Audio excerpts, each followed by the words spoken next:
Halo guys, selamat datang di podcast di balik Jati Cafe. Sebelumnya kenalin, aku Salsabila Sony Putri dan di sini aku nggak sendirian. Aku ditemenin sama dua rekan aku yaitu Halo, aku Tiara Ramadhani Sofa. Halo, aku Yola. dan di sini kita akan mengupas tuntas tentang gimana sih menjaga akuntabilitas dan profesionalisme dalam menjaga kafe. Di sini kita mempunyai narasumber yaitu Halo, saya Fadil, owner dari Jati Coffee. Oke, kita lanjut ke topik pertama yang mungkin langsung topik krusial ya guys, langsung topik krusial. Pertanyaannya ada, gimana proses pencatatan pemasukan dan pengeluaran harian yang dilakukan di Jat Cafe ini? Oke, pertama kasih kalian udah datang ke sini ya, udah sering main ke sini. Kalau untuk pencatatan kita pakai aplikasi. Jadi kita ada aplikasi lewat pihak ketiga, ya sistemnya itu kita berlangganan. Sistemnya kita berlangganan, jadi kita sewa. Atau kalau sekarang tuh istilah kerennya subscribe. Nah, jadi kita subscribe dengan biaya tertentu, macam-macam fasilitasnya. Jadi salah satunya adalah bisa untuk melakukan pencatatan uang masuk maupun uang keluar. Itu harian ada, reportnya pun jelas secara kita bisa download dalam bentuk Excel maupun PDF dan bisa kita olah. Berarti kalau misalnya sistemnya subscribe, berarti itu udah pakai perangkat lunak ya buat? Udah pakai perangkat lunak, kita pakai aplikasi perangkat lunak. Cuman dari providernya itu macam-macam. Ada yang kita cuman menyiapkan kita cuma sewa perangkat lunaknya aja tapi hardware-nya dari kita. Ada juga yang bisa beli paket gitu, jadi hardware-nya pun dari mereka gitu. Cuma kalau yang di sini yang kita pakai itu hardware-nya dari kita, jadi tabletnya kemudian yang lain-lain printer dari kita. Jadi saya cuma subscribe aplikasinya aja. Iya, Kak. Gitu. Kalau dengan sistem digital seperti itu, bagaimana sih Kakak memastikan tidak terjadinya kebocoran atau memanipulasi keuangan? Jadi sebenarnya di aplikasinya sudah ada fiturnya gitu. Jadi yang paling rawan di bisnis food and beverage ya di cafe itu adalah kebocoran bahan baku. Itu yang paling rawan. Nah, makanya di aplikasi ini sudah ada fitur memasukkan menu. Jadi misalkan menu kopi, ini kopi kayak gini satu. Ini tuh di dalam aplikasinya kita masukin menunya, berapa gram air, berapa gram kopi, berapa gram gula dan lain-lain. Jadi ketika menu ini satu keluar, secara database bahan baku itu berkurang. Jadi kita bisa hitung dari situ gitu. Jadi nggak ada lagi kalau misalkan nih ternyata biji kopi 100 gram itu harusnya habis di 20 menu misalkan. Ternyata baru 19 atau 18 menu kok udah habis gitu. Dua lagi kemana? Kita bisa tracking dari situ. Oh, canggih berarti ya Ya aplikasi. lumayan, udah lumayan canggih gitu. Mempermudah kita lah. Gitu. Lalu siapa sih Kak yang bertanggung jawab untuk memeriksa dan mengaudit laporan gitu, keuangan secara berkala gitu? Oke. Jadi kita tuh ada tim sebenarnya. Tim itu karena ini kafe nggak begitu besar ya. Jadi timnya itu cuma ada 3 unit lah. 3 unit ada bagian operasional, bagian keuangan, sama bagian marketing. Gitu. Cuman 3 ini sebenarnya secara backhand dari cafe ini.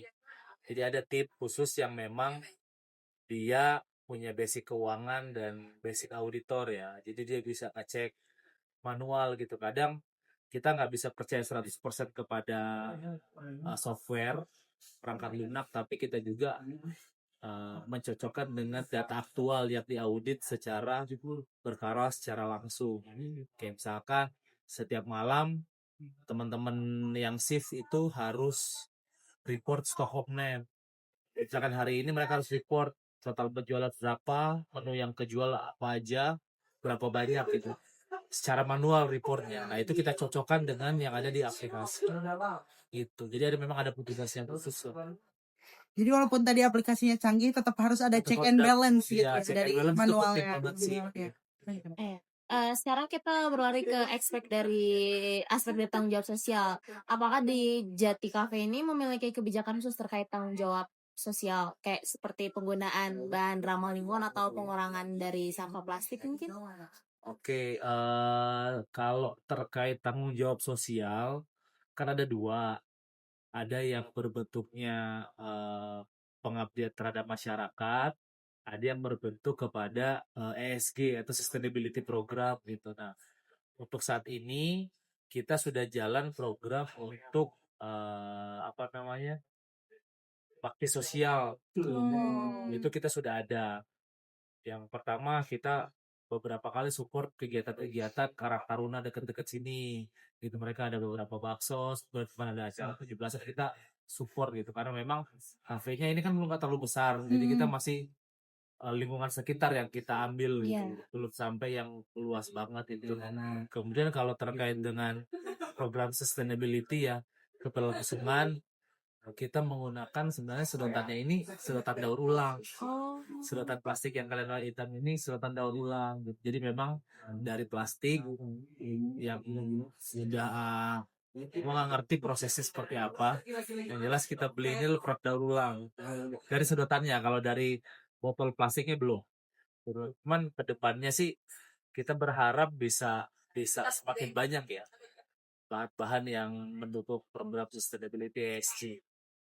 Lalu kalau misalnya bicara soal reputasi nih, bagaimana dari Kopi Jati ini sendiri menangani nih kalau misalnya ada keluhan pelanggan agar tetap menjaga reputasi dan tanggung jawab moral dari kafe? Kalau reputasi kita gini, karena kami itu berangkat dari konsep kafe ini kan kita pengen kafe ini tuh kayak rumah gitu, orang bisa datang, bisa cozy, bisa nyaman nih. Nah untuk tanggung jawab terhadap customer pun sama, kami memberikan kebebasan untuk mereka berkontribusi. Kayak tadi kan datang teman-teman kita bisa tanya ngasih masukan untuk apa ke kami gitu untuk dapat improvisasi dan lain-lain. Jadi secara prinsip teman-teman kalau ada mau komplain, mau ada masukan, mau ada usul dan saran itu bisa langsung direct karena kami setiap hari ada di sini, bisa direct ke teman-teman kita yang ada yang bertugas atau kalau ada owner ke kami juga bisa langsung ngomong ataupun bisa lewat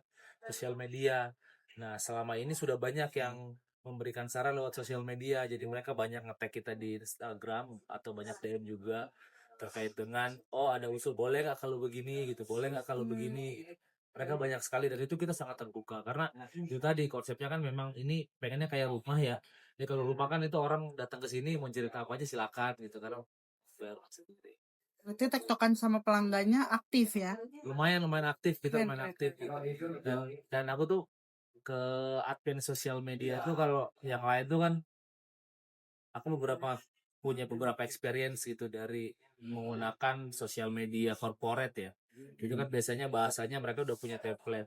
Jawabnya harus seperti apa. Kalau di sini enggak. Kita nggak boleh, pokoknya sekandia itu saya nggak boleh menggunakan jawaban template. Ya. Jadi kelihatan hangatnya gitu ya dari hangat kafe gitu, gitu, ya. bener-bener. Boleh pokoknya. Nah, sekarang kita masuk ke manajemen SDM. Kak. Kami ini pengen tahu bagaimana sistem absensi dan evaluasi kerja staffnya dijalankan di kafe Kakak. Kalau absensi kita pakai aplikasi yang tadi. Jadi itu sudah include sama absensi. Keren. Tadi Jadi ya. software itu sebenarnya udah all in one ya. Jadi mulai dari pencatatan bahan baku, kemudian pencatatan menu, kemudian laporan keuangan, kemudian bisa inline juga ke online online purchasing. Jadi bisa ada penjualan online Grab, Shopee, GoFood itu di situ bisa. Kemudian absensi. Jadi di situ kita bisa cek absensi. Jadi kan di aplikasi ini ada akun owner, ada akun manager, ada akun staff. Nah, teman-teman staff ini harus absen setiap hari. Karena kan bayarannya kan shifting ya, bukan gaji bulanan gitu. Karena bayaran shifting jadi kita ngitung jumlah hari dinasnya mereka gitu. Jadi nggak sama satu orang dengan yang lain nggak sama karena kan job shiftingnya berbeda. Jadi ada yang mungkin lebih bulan ini dia kelebihan sehari, ada yang bulan ini dia kekurangan sehari karena memang jadwal shiftingnya berbeda dan mereka pun banyak ada yang masih kuliah, ada yang juga ada kerjaan yang lain. Jadi memang ya menyesuaikan dengan kebutuhan mereka. Jadi kita absensinya saya monitornya di situ. Yang jelas setiap hari itu minimal 2 orang. Kalau lagi rame biasanya 3 atau ada event-event khusus kayak nonton bareng. Di sini rame banget kalau nonton Iya, bareng. kemarin Persib di sini ya? Iya betul. Nonton Keren. bareng pokoknya nonton bareng Persib sama nonton bareng timnas di sini. Hmm. Nah itu kita biasanya nambah jadi 3 orang gitu. Dan saya monitornya lewat aplikasi jadi di akun saya sendiri gitu. Gitu. Lalu kalau misalnya di situ ada kayak SOP atau standar operasi yang harus dipatuhi oleh semua staff. Terus gimana nih kakaknya mastiin kalau mereka semua itu memenuhinya? Oke, jadi sebenarnya kita tuh nggak bisa kontrol harian ya. Bisa kontrol harian sebagai owner karena kita ada store manager yang bisa kontrol harian. Dia akan memberikan report ke kita. Masalah SOP pun kita sudah buatkan dan mereka harus menjalankan itu gitu. Nanti store manager kita bikin report bulanan. Report bulanan ini nanti kaitannya sama bonus mereka. Karena itu kasih bonus. Si bonus itu aspeknya mulai dari aspek performance tadi kan menjalankan SOP, menjalankan target penjualan. Nah dari situ secara persentase jadi indikator untuk mereka mendapatkan bonus bulanan itu di luar fee shifting mereka. Di SOP mah harus ada. SOP buka gimana, SOP tutup gimana, kalau hujan gimana, SOP menu gimana, SOP kebersihan itu ada. Jadi nih pertanyaan yang terakhir nih mungkin agak sensitif sedikit. Gimana sih kalau misalnya ada konflik internal dalam tim secara akuntabel dan adil? Gimana cara kakak menghadapinya atau menanganinya? Oh itu ini hari ini aja nih barusan banget kita konflik juga, barusan ribut banget di grup. Dan itu menurut kita sih biasa ya. Dan kita udah pada gede dan kemarin kita udah komitmen kan kita bangun ini komitmen ini kan Jati ini udah setahun setengah Februari besok dia 2 tahun. Artinya udah lumayan lama dan kita sudah komitmen gitu. Semuanya berhak untuk memberikan masukan. Kalau perbedaan pendapat ya banyak. Cuman karena udah pada gede, jadi kita silakan memberikan argumen yang rasional. Ketika argumennya dibantah atau dipatahkan oleh fakta dan data, ya kita harus ngikut ke yang paling sesuai. Itu banyak banget kayak misalkan contoh perdebatan terkait dengan kok ini kos bulan ini lebih tinggi dibanding kos bulan lalu, kenapa? Kan ada hal-hal tambahan nih, teman-teman operasional kan suka tiba-tiba tambahan ini, tapi kalau orang keuangan kan nggak mau tahu, gua harus save cost-nya gitu. Itu suka ada perdebatan. Ada juga teman-teman dari marketing. Kalau teman-teman marketing kan mau promo ini, mau bundling ini, mau kerja sama KOL ini, tapi dampaknya tidak signifikan terhadap penjualan. Nah, itu kan jadi perdebatan juga. Itu biasa sih. Dan kita sangat terbuka. Tapi kami justru berharap harus ada perdebatan. Iya benar-benar. Karena kalau nggak ada perdebatan nanti nggak ada improvement, terus jadinya flat gitu. Karena tujuan kita kan sekarang tuh market itu macam-macam ya. Ada yang kita bisa lihat kedai kopi atau kafe yang growingnya cepat, yang fast bar gitu. Jadi barnya cepat banget, dia jualannya cepat. Ada juga tapi nggak lama tutup. Ada yang slow banget nih, tapi konsisten lama gitu. Nah, kita tuh pengennya yang konsisten tapi lama gitu. Jadi nggak perlu yang ngejar produksi banyak, buka cabang di mana-mana, investasi banyak-banyak, tapi yang lama. Karena memang kita kebetulan hobi dan juga suka gitu dengan kopi, jadi ya kita nikmati. Kita berharap sih harus ada terus itu yang namanya perdebatan gitu. Tapi yang membangun ya. Iya. Gitu. Ada yang mau ditanya lagi? Udah sih cukup. Oh, udah. Oke, mungkin kita udah di akhir podcast. Ada 3 poin nih yang tadi aku tangkap Kak. Yang pertama itu tentang keuangan. Dalam keuangan tuh kita harus transparan sama harus teraudit. Walaupun adanya teknologi katanya yang tadi canggih banget, tapi harus tetap check and balance manual dengan SDM yang ada. Yang kedua tentang komunikasi dengan pelanggan.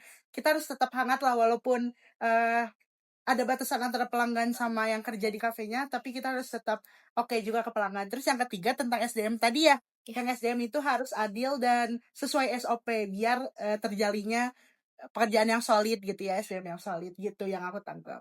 Mungkin sekian dari kelompok kami. Terima kasih. Wassalamualaikum warahmatullahi wabarakatuh. Thank you.